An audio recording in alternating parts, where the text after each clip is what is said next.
72 خدا والو سلام اے کربلا والو۔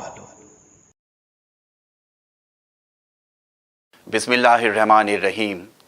سوگواران حسین، آج روز عاشور ہے۔ میں جمال زیدی آپ سب کی خدمت میں سبھی شہیدان کربلا کی تعزیت پیش کرتا ہوں۔ ایک روز عاشور سن 61 ہجری محرم میں آیا تھا۔ اس روز عاشور کی کیفیت لفظوں میں بیان کرنا ناممکن ہے۔ اس روز عاشور سورج تو نکلا تھا لیکن خون میں ڈوبا ہوا۔ اس روز عاشور ہوائیں تو چل رہی تھیں لیکن ظلم و ستم کی شدید گرمی کے ساتھ۔ اس روز عاشور نہر فرات میں پانی تو تھا لیکن سخت پہروں کے ساتھ۔ اس روز عاشور سبھی 72 افراد جانتے تھے کہ یہ ان کی زندگی کا آج آخری دن ہے، اور وہ یہ جانتے تھے کہ وہ آج آخری بار اپنے گھر کے لوگوں سے مل رہے ہیں۔ لیکن سلام ہے ان کے اس جذبے کو جو اس سب کے باوجود ان کو ایک قدم بھی پیچھے ہٹنے نہیں دے رہا تھا۔ سلام ہے ان کے اس حوصلے کو جو ہر شہادت کے بعد بڑھتا جا رہا تھا۔ سلام ہے وہاں موجود سبھی خواتین کو جو بے خوف ان کی حوصلہ افزائی کر رہی تھی اور دین اور انسانیت کی خاطر ان کو شہید ہوتے اپنی آنکھوں سے دیکھ رہی تھی۔ سلام ہے وہاں موجود سب بچوں کو جو 3 دن سے بھوکے پیاسے ہونے کے باوجود کوئی شکایت نہیں کر رہے تھے۔ روز عاشور کے بارے میں کوئی بھی سوال کرنا میرے لیے بہت مشکل ہوگا، لیکن کوشش کروں گا روز عاشور سے متعلق کچھ اہم معلومات آپ کی خدمت میں پیش کر سکوں۔ مولا مجھے اس کے لیے حوصلہ دیں۔ غم کے اس موقع پر آج ہمارے ساتھ موجود ہیں حجت الاسلام عالی جناب مولانا سید صفی حیدر صاحب قبلہ۔ مولانا صاحب، سب سے پہلے میں اپنی طرف سے اور تمام دیکھنے والوں کی طرف سے سبھی شہیدان کربلا کی تعزیت پیش کرتا ہوں۔ مولانا صاحب، آج روز عاشور ہے۔ آپ سے کوئی بھی سوال کرنا روز عاشور کے بارے میں میرے لیے بہت مشکل ہے، لیکن میں پھر بھی چاہتا ہوں کہ آپ کے ذریعے میں کچھ معلومات تمام دیکھنے والوں کے سامنے پیش کر سکوں۔ مولانا صاحب، حضرت امام حسین علیہ السلام نواسۂ رسول تھے۔ حضرت امام علی علیہ السلام کے فرزند تھے اور خود اپنے آپ میں وہ ایک ایسی عظیم شخصیت تھے جسے اللہ نے ہر طرح کی طاقت سے نوازا تھا، دنیاوی طاقت سے بھی اور روحانی طاقت سے بھی۔ لیکن جب ہم واقعہ کربلا کو دیکھتے ہیں، وہاں امام حسین علیہ السلام نے اپنی بہت ہی سادگی کا مظاہرہ پیش کیا تھا، یہاں تک کہ وہ جب فوج یزیدی کے مقابلے پر گئے اور وہاں اپنا تعارف پیش کیا تو وہ بھی بہت سادگی کے ساتھ کیا۔ ایک مشہور شاعر نے جس کو اپنے ایک شعر میں بہت اچھی طرح سے بیان کیا ہے، یوں تو نہیں کہا میں شاہ مشرقین ہوں، مولا نے سر جھکا کے کہا میں حسین ہوں۔ مولانا صاحب، میں اسی بارے میں کچھ آپ سے جاننا چاہتا ہوں کہ امام حسین کے پاس سبھی طرح کی طاقتیں موجود تھیں، لیکن واقعہ کربلا میں جنگ کے دوران یا جنگ سے پہلے امام حسین نے کسی بھی روحانی یا معجزائی طاقت کا استعمال نہیں کیا۔ اس کے پیچھے امام حسین کا کیا مقصد تھا، اگر آپ مجھے بتا سکیں۔ بسم اللہ الرحمن الرحیم۔ انا للہ و انا الیہ راجعون، رضا بقضائہ و تسلیما لامرہ۔ اعظم اللہ اجورنا بمصابنا بالحسین علیہ الصلاۃ والسلام وجعلنا اللہ من الطالبین بدمہ مع الامام المہدی عجل اللہ تعالی فرجہ الشریف۔ یوم عاشوراء ہے، یوم غم اور یوم مصیبت ہے، پیاس کا چوتھا دن ہے اور شدت عطش سے سب بےتاب ہیں۔ سکینہ اور ان کا چھوٹا سے بھیا علی اصغر جیسے مچھلی کو پانی سے نکالا جاتا ہے ویسے تڑپتے رہے تھے، اور اب ان کے تڑپنے کی طاقت بھی ختم ہو گئی ہے، اب خالی ہونٹ تھوڑا سے کھلتے اور ہلتے ہیں۔ ظاہر ہے کہ اس وقت سب سے بڑی ضرورت پانی ہے، لیکن جو آپ نے سوال کیا ہے کہ اتنی معجزاتی طاقت تھی تو پھر اس کا استعمال کیوں نہیں کیا؟ اگر اللہ کو معجزاتی طاقت کے ذریعے دین کو پھیلانا اور پہنچانا ہوتا تو نہ نبوت کی ضرورت تھی، نہ رسالت کی، نہ امامت کی، نہ قرآن کی۔ اللہ ذرا سے اپنی قدرت انسان کو دکھلا دیتا کہ نہیں سدھرو گے تو یہ جہنم ہے، تو آدمی خود ہی سدھر جاتا، لیکن اللہ نے صاحب اختیار بنایا ہے انسان کو، اس لیے اس نے یہ نظام ہدایت دیا ہے۔ اور جو ہمارے ہادی آئے تھے ان کو معجزہ اس لیے دیا گیا تھا کہ جب وہ ہدایت کا پیغام پیش کریں اور لوگ دلیلوں سے نہ مانیں، عقل کی دلیل کو قبول نہ کریں، اور کسی طرح وہ ان کو اللہ کی طرف سے بھیجا ہوا نبی یا رسول یا امام ماننے پہ تیار نہ ہوں، تو اس وقت وہ معجزہ دکھا کے ان کو راہ ہدایت پہ لے آئیں۔ انہوں نے اس طاقت کو اپنی روزمرہ کی ذاتی زندگی میں کبھی استعمال نہیں کیا ہے۔ یہ معجزہ صرف ہدایت کے لیے ہوتا تھا، اور وہاں جہاں ان کو نہ پہچاننے کی وجہ سے لوگ ہدایت پہ نہ آ رہے ہوں۔ کربلا کے میدان میں جو آئے تھے وہ سر امام حسین کو پہچانتے تھے، ان کو معجزہ دکھا کے ہدایت پر لانے کی کوئی گنجائش وہاں نہیں تھی، اور ذاتی زندگی میں پانی کے لیے کنواں کھود لینا یا معجزات کے ذریعے پانی نکال لینا یہ سب ممکن تھا، لیکن یہ تمام معصومین کی سیرت اس بات کی گواہ ہے کہ انہوں نے اپنی زندگیوں میں اور اپنے دین کے پیغام پہنچانے میں معجزاتی طاقت کا استعمال نہیں کیا ہے، بس تب کیا ہے جب اس کے علاوہ کوئی چارہ کار ہدایت پر لانے کے لیے نہ رہ جائے۔ مولانا صاحب، جیسے کہ ہم سبھی جانتے ہیں کہ جب حضرت امام حسین علیہ السلام مدینہ سے چلے تھے تو ان کا جنگ کا کوئی ارادہ نہیں تھا، اور مدینہ سے لے کے کربلا تک نہ امام حسین نے کچھ ایسا کیا جس سے جنگ کی علامت ہو، شروعات ہو یا آغاز ہو۔ پھر میدان کربلا میں ایسا کیا ہوا کہ جنگ کے حالات پیدا ہو گئے اور امام حسین علیہ السلام کو جنگ کرنا پڑی؟ امام حسین علیہ السلام نے تو شروع سے جنگ ایوائڈ کی ہے اور آخر تک جنگ ایوائڈ کی ہے، اور اسلام کہتا بھی یہی ہے کہ جنگ کبھی چھیڑنا نہیں ہے، ہمیں پہل کر کے جنگ نہیں لڑنا ہے، اگر ہمارے اوپر حملہ ہوگا تو ہمیں اپنا ڈیفنس کرنا ہے۔ تو امام نے اس ہر موقع کو ٹالا جنگ کی، مکے مدینے میں ٹالا، مکے اس میں جنگ ٹالی، راہ کوفہ تک جب جا رہے تھے روکے گئے، وہاں بھی جنگ لڑ سکتے تھے، اور بڑا آسان تھا کہ اور کے لشکر پہ حملہ کر دیتے جو بھوکا پیاسا تھا اور قصہ ختم ہو جاتا، یا پانی ہی نہ دیتے اور وہ سب پیاسے مر جاتے، لیکن انسانیت کے خلاف تھا، دشمن کو پانی پلایا۔ کربلا کے میدان میں بھی جب دو کو پہنچے ہیں تو فرات کے کنارے خیمے نہیں لگانے دیے گئے، امام نے جنگ نہیں لڑی اور نہ لڑنے دی، جبکہ عباس جیسے بہادر موجود تھے جو اکیلے اس رسالے کے لیے کافی تھے۔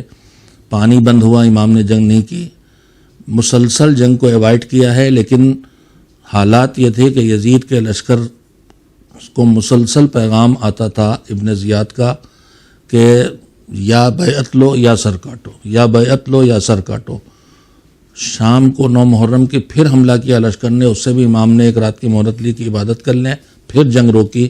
اگلے دن پھر صبح مسلسل سمجھایا کہ جنگ نہ لڑو، تم جانتے ہو میں کون ہوں، کس کا بیٹا ہوں، سمجھایا کہ کیوں مارنے آئے ہو مجھے، کیوں دشمن ہو، میں نے کسی کا حق چھینا ہے، کوئی نقصان پہنچایا ہے، مگر جواب ایک ہی تھا کہ یا بیعت یا سر کاٹنا۔ تب وہ موقع آیا کہ امام نے مجبور ہو کے جنگ لڑی، لیکن اس میں بھی امام نے پہل نہیں کی ہے۔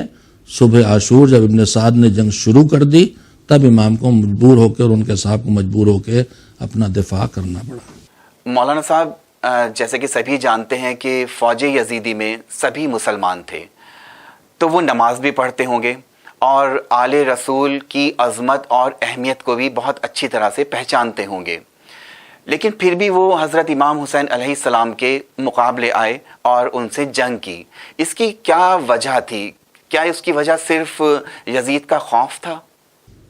کیا اسباب تھے کہ جو یزید کے لشکر کو امام کے مقابلے میں لے کے آئے؟ یہ مختلف چیزیں ہیں، ان میں ایک چیز ہے لالچ دنیا کی، جو سب سے بڑا سبب تھی امام کے مقابلے میں اتنی بڑی فوج کے لانے کی، جبکہ یہ لوگ وہی تھے جو مولا علی کو بھی جانتے تھے، امام حسین کو بھی اچھی طرح جانتے تھے، لیکن لالچ تھی۔ عمر سعد جو آیا اس نے کہا تھا کہ مجھے پتہ ہے کہ میں آخرت برباد کر رہا ہوں اپنی دنیا کے لیے، البتہ یہ بھی سب کو یاد رکھنا چاہیے کہ اس نے جس دنیا کے لیے آخرت برباد کی تھی وہ دنیا بھی اسے نصیب نہیں ہوئی۔ اس وقت بھی ہم کو اس طرف بہت توجہ کی ضرورت ہے کہ دنیا کے لیے آخرت برباد نہ کریں، دنیا بھی نہیں ملتی، آخرت بھی چلی جاتی ہے۔ عمر سعد کے علاوہ جتنے آئے ہیں یا تو لالچ میں، انعام کے لالچ میں ظلم کر رہے ہیں، سر کاٹ رہے ہیں، پہلا تیر پھینک رہے ہیں، تو یا تو لالچ ہے، اور اس کے بعد دوسری چیز یہ کچھ ایسے ناہنجار مسلمان ہیں جن کے پاس بصیرت نہیں ہے، جن کے پاس شعور نہیں ہے، جو جانتے ہیں فرزند رسول ہے، لیکن یہ اسی نسل سے ہیں جس نسل سے نہروان والے تھے۔ نہروانیوں کی نسل ہے کہ مولا علی کو جانتے ہیں لیکن کہہ رہے ہیں تم نے قرآن کو حکم، اللہ کو حکم نہیں بنایا، کھڑے ہو گئے۔ تو یہ بے شعور، بے بصیرت مسلمان تھے۔ روایات میں ہے کہ ہزاروں لوگوں نے لشکر یزید کے غسل کیا تھا فرات میں کہ کل جنگ ہے، تو اس میں وہ سمجھ رہے تھے ہم مارے جائیں گے تو شہید ہوں گے۔ اتنے بے معرفت مسلمان تھے کہ وہ امام کو جانتے ہوئے یہ خلیفہ وقت کے مقابلے میں کھڑے ہوئے ہو، لہذا ہم تمہارے مقابلے میں آئیں گے۔ اس کے علاوہ ایک سبب مقابلے میں آنے میں وہ بھی لوگ تھے جو سید الشہداء کے پدر بزرگوار جناب امیر المومنین علیہ الصلوۃ والسلام کے ہاتھوں جن کے آباء و اجداد مارے گئے تھے، جس میں خود یزید بھی تھا، اور جواب بھی کربلا کے میدان سے یہ آیا تھا۔ امام نے پوچھا کیوں مارتے ہو، تو کہا تھا کہ بغضاً لابیک، آپ کے باپ سے دشمنی ہے اس لیے۔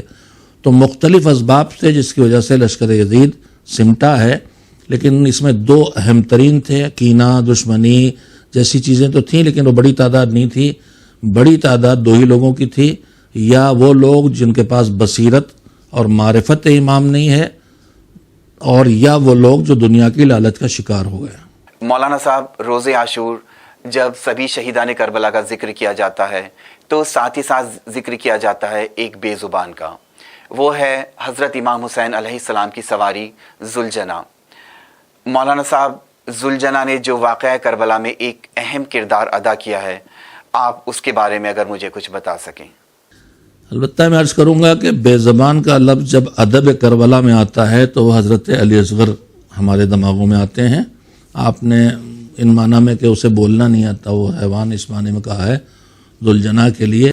امام علیہ السلام کے پاس جو سواریاں ہیں ان کے نام اس طرح سے آئے ہیں جو ہماری زبان پہ رائج ہیں، دلدل یا ذوالجناح۔ بہت تفصیل تو ان چیزوں کی تاریخ میں نہیں ملتی ہے، لیکن اتنا مقاتل بتاتے ہیں کہ صبح عاشور سے امام نے جس گھوڑے کو اپنی سواری بنایا تھا وہی گھوڑا عصر عاشور تک امام کی سواری رہا، پھر امام نے اسے بدلا نہیں ہے۔ اس لیے کہ مقاتل کے ٹکڑوں میں دیکھنے کو ملتا ہے کہ جب آخری رخصت کے لیے امام آئے ہیں اور جناب سکینہ، ہم بچپن سے سنتے آئے ہیں خطبہ سے، جناب سکینہ لپٹ گئیں گھوڑے کے قدموں سے اور گریا کر رہی تھیں، تو امام نے محسوس کیا کہ گھوڑا رکا ہے، تو بعض معتبر خطبہ سے میں نے مولانا غلام عسکری اللہ مقامہ جیسے خطیب سے سنا کہ امام نے کہا کہ تو بھی میری طرح بھوکا پیاسا ہے اور صبح سے تو نے بہت زحمت اٹھائی، بس یہ آخری زحمت ہے، ایک بار مجھے اور پہنچا دے۔ اس نے وہی زبان بے زبانی سے سر کا اشارہ کیا تو قدموں میں سکینہ لپٹی تھیں، رخصت کر دیا اہل حرم نے۔ پھر اس کے بعد وہ بھی بھوکا ہے، جانور بھی، ظاہر پانی نہیں ہے انسانوں کو، تو جانور بھی بھوکے ہیں اور بھوکا بھی ہے، ہو سکتا پیاسا تو ہے ہی ہے، بھوکا بھی ہو سکتا اس کا کچارہ بھی ختم ہو گیا ہو۔ اور پھر مسلسل صبح سے حسین جتنی مرتبہ لاش اٹھانے گئے اسی گھوڑے پہ گئے ہیں، جب ہم حسین گئے ہیں تو ان پر حملے ہوئے ہیں، تو یہ بھی زخمی ہوا ہے، صبح سے زخمی بھی ہو رہا ہے، خون بھی بہہ رہا ہے، تیروں کی تلواروں کی چوٹ بھی کھا رہا ہے، لیکن وفادار ہے اور انسانوں سے زیادہ وفادار ہے۔ آخر میں جب حسین زمین پر آنے والے ہیں تو اس گھوڑے نے پیر توڑ کے حسین کو زمین کے نزدیک کیا ہے۔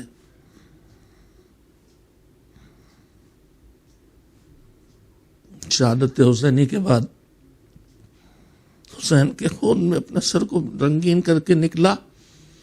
فوجیوں نے چاہا اسے مار ڈالیں تو ابن سعد کہتا ہے نہیں، اسے چھوڑ دو، رسول اللہ کی طرف منسوب کیا۔ میں کہوں گا کہ تم جانوروں پہ رحم کھا رہے ہو لیکن جو فرزند رسول ہے اسے نہیں۔ اور اس کے بعد وہ راستہ بناتا ہوا خیموں تک پہنچا اور اس نے اس کے بعد وہاں آ کے آواز نکالی، بیبیاں سمجھی حسین آئے ہیں، آئے تو دیکھا کہ حسین تو نہیں ہے،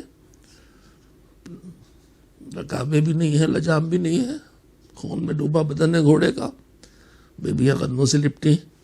پھر اس کے بعد روایات کہتی ہیں کہ گھوڑا واپس آیا ہے، پانی نہیں پیا اس نے، فرات پہ نہیں گیا، اور اس نے آ کے پھر امام کے قدموں میں یہ دم توڑ دیا۔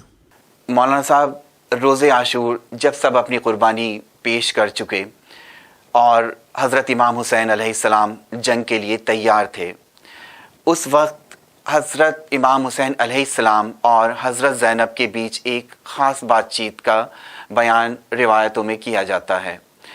مولانا صاحب، آپ کو کیا لگتا ہے اس وقت امام نے اپنی بہن سے کیا کہا ہوگا؟ کیا حضرت امام حسین علیہ السلام حضرت زینب کو آگے کی ذمہ داری سونپ رہے تھے، انہیں سمجھا رہے تھے کہ ان کی شہادت کے بعد آگے انہیں کیا کرنا ہے؟ مشکل ترین وقت جو عاشور کے دن گزرا ہے وہ حسین کی رخصت کا وقت تھا۔ اس کی وجہ یہ ہے کہ اس سے پہلے جب کوئی مجاہد جاتا ہے تو بیویاں دیکھ رہی ہیں کہ قاسم گئے ہیں تو ابھی اکبر تو ہیں، عباس گئے ہیں ابھی اکبر تو ہیں، لیکن اب وہ صورتحال ہے کہ اب کوئی نہیں ہے، صرف حسین ہے، اور حسین بھی جا کے واپس آنے کے لیے نہیں جا رہے۔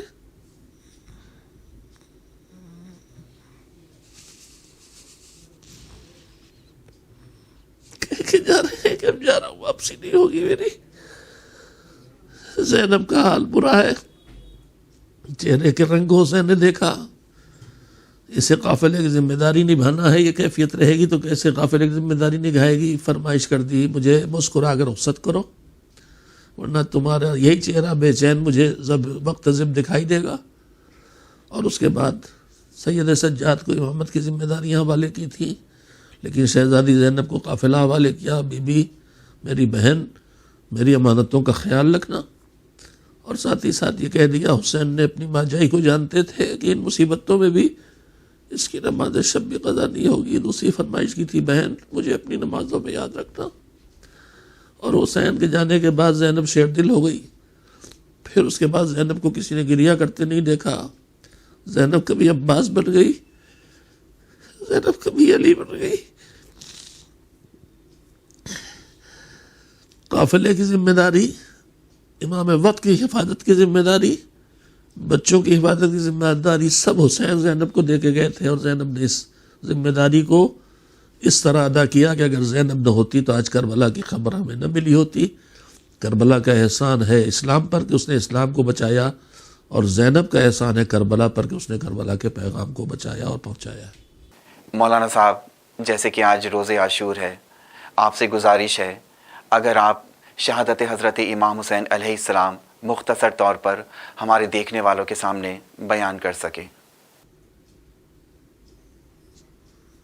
میں نے بھی عرض کیا ہے کہ حسین جب رخصت آخر کے لیے آئے، بیبیاں سب بنائے کھڑی تھیں، گزرے درمیان سے، جس چہرے پہ نظر پڑتی خیال آتا ہے ابھی چادر چھینے گی، ابھی رسیاں بندھیں گی، ابھی تماچے کھائیں گے۔ آخر وقت آیا، بہن کو وصیتیں کر لی، سب کچھ کر لیا، اب گھوڑے کے پاس آ کھڑے ہوئے تو ایک مرتبہ داہنی طرف دیکھا، ایک طرف بائیں طرف دیکھا، ذہن سمجھ گئی کہ بھیا کیا دیکھ رہا ہے، بھیا اب عباس و اکبر نہیں ہے جو رکاب تھا میں بازو پکڑے، مگر تیری بہن ہے۔ بہن نے اپنے ہاتھوں سے رکاب تھا کے بازو پکڑ کے حسین کو سوار کیا۔ حسین مقتل میں آئے، بھوکا پیاسا شیر اب پہلی بار لڑنے آیا ہے۔ ابھی تک تو لاشیں اٹھانے آتے تھے، تلوار بجلی کی طرح چمک رہی تھی اور سر اڑ اڑ کے گر رہے تھے، کبھی میمنہ پہ، کبھی میسرہ پہ، کبھی قلب لشکر پہ، اور آواز دیتے تھے کہاں بھاگتے ہو بھیڑیو، کہاں بھاگتے ہو درندو، تم نے میرے عباس کو مار ڈالا، تم نے میرے اکبر کو مار ڈالا۔ مگر لڑتے لڑتے وہ وقت بھی آیا کہ اب زہرا کے لال کے بدن میں طاقت نہیں ہے۔ صبح سے جو لاشیں اٹھاتا رہا ہے، جس کا دل ٹوٹا ہے، جس کی کمر شکستہ ہے، جس جوان بیٹے نے جس کی آنکھوں کے نور کو کم کر دیا ہے، جو 4 دن سے تو بچے پیاسے ہیں، نہ جانے کب سے پیاسا ہے، جس کے بدن سے دن بھر خون بہ چکا ہے، وہ اتنا لڑنے کے بعد گھوڑے پہ جھومنے لگا۔ اب بھی لشکر میں ہمت نہیں کہ نزدیک آئے، دور سے تیروں کی بارش ہو رہی ہے، پتھر پھینکے جا رہے ہیں۔ ایک پتھر کسی ظالم نے منجنیق میں رکھ کے پھینکا جو مولا کی پیشانی پہ آ کے لگا، ہمارا خون کا ابلا۔ زہرا نے چاہا کہ قبا کا دامن اٹھا کے خون کو پوچھے، اور مولا کو نشانہ مل گیا۔ 3 پھل کا تیر اس نے حسین کے دل پہ مارا، تیر پشت کو توڑ کے پیچھے سے نکلا، حسین نے تیر کو پیچھے سے کھینچا، خون کا فوارہ ابلا۔ چلو میں لے کے ملا غم علم، اور اس کے بعد زخم اور خون، زمین کی طرف بڑھے. ماں کی آواز پہلو سے آ رہی ہوگی، آ جا میرے بچے، میری آغوش میں آ جا. زمین تک کیسے پہنچے؟ تیروں پہ جنازہ معلق ہے. خاک جمع کر کے سجدہ کیا. بہن تڑپتی ہوئی آئی، میرا بھیا ذبح ہو رہا ہے. کہا بہن جلدی واپس جاؤ، بھی بھیا زندہ ہے. ظالم پشت پہ آیا، پشت گردن سے سر کو کاٹا، زلزلہ آیا. زینب نے سید سجاد کا بوزو ہلایا، بیٹا دیکھو قیامت آئی کیا. در خیمہ کا پردہ ہٹوایا تو لو کے نیزہ پہ باپ کا کٹا ہوا سر دکھائی دیا. السلام علیکہ یا ابا عبداللہ، السلام علیکہ یا ابن رسول اللہ. ادھر ذوالجناح بھی پہنچ چکا ہے. بیبیاں دوڑ کے آئی ہیں کہ شاید سکینہ سمجھی بابا آ گیا ہے، مگر ذوالجناح تک پہنچی تو سواری آئی تھی، سوار نہیں آیا تھا. قدموں سے لپٹ گئی، کہاں ہے میرا بابا، کہاں چھوڑایا بابا کو. تھوڑی دیر گزری تھی کہ خیمے تاراج کیے جانے لگے، خیمے جلائے جانے لگے، سروں سے چادریں چھینی جانے لگی. شام غریبہ نزدیک آ گئی. واہ حسینہ، واہ مظلومہ، واہ فاطمہ، واہ علیہ، واہ محمدہ.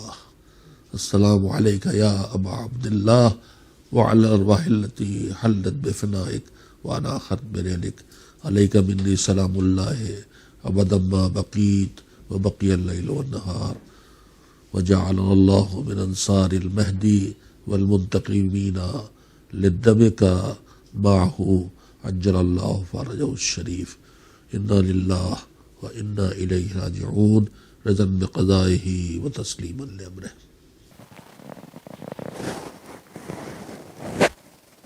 یہ تھے عالی جناب مولانا سید صفی حیدر صاحب، جنہوں نے شہادت حضرت امام حسین علیہ السلام کو ہمارے سامنے بیان کیا.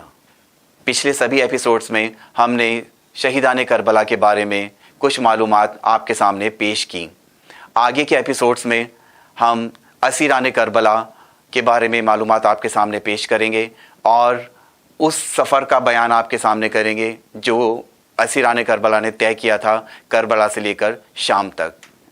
پروگرام کے اگلے ایپیسوڈ میں یعنی کہ کل پھر سے آپ کی حاضر خدمت رہوں گا. خدا ہم سب کو توفیق عطا فرمائے کہ ہم سب مقصد شہادت امام حسین علیہ السلام کو کامیاب کریں. میں جمال زیدی آج کا یہ پروگرام یہیں ختم کرنے کی آپ سے اجازت چاہتا ہوں. خدا ہم سب کی آنکھیں غم حسین میں نم رکھے. خدا حافظ.